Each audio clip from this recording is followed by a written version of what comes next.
এই দেখো বন্ধুরা, আমি কাতলা মাছ ভেজে নিয়েছি। করব আজকে দই কাতলা। দেখুন আমি কিভাবে বানিয়েছি। প্রথমে গোটা গরম মশলা জিরে ফোড়ন দিয়ে দেব, একটা তেজপাতাও দিয়ে দেব, তারপরে দিয়ে দেবো পেঁয়াজ কুচি। পেঁয়াজটা একটু ভাজা হয়ে গেলেই মশলা দিয়ে দেব। এবার দিয়ে দেবো টমেটো কুচি।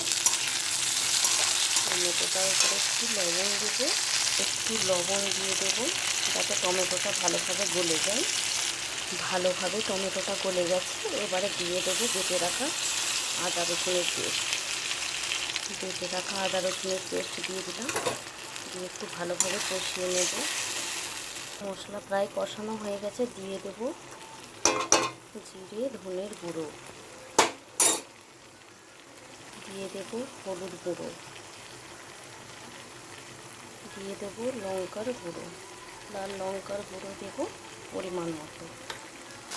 দেখুন মশলা থেকে তেল ছেড়ে গেছে, খুব সুন্দরভাবে মশলা কষানো হয়ে গেছে। এরপরে আমি দিয়ে দেবো টক দই, আর দিয়ে দেবো একটু নামমাত্রা চিনি, মানে 2-4 দানা। ওটা দিলে স্বাদটা খুব ভালো আসবে, চিনিটা একটু দিলে। এখন মাছের জন্য সুন্দরভাবে মশলা পুরো রেডি হয়ে গেছে। এরপরে আমি একটু জল দিয়ে দেবো।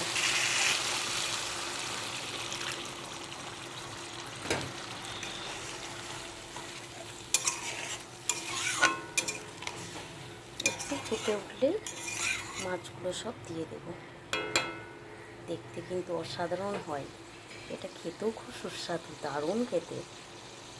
এই দেখুন লাল লাল করে কাতলা মাছ ভাজা রাখা ছিল, এরপরে আমি দিয়ে দেব।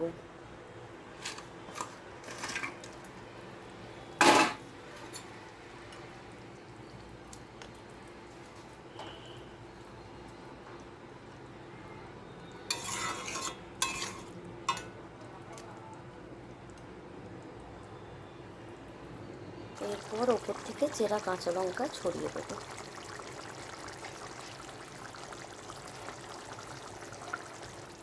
মাছ কিন্তু একদম রেডি, দই কাতলা রেডি হয়ে গেছে। একটু ওপর থেকে সানরাইজ শাহি গরম মশলা একটু ছড়িয়ে দেব।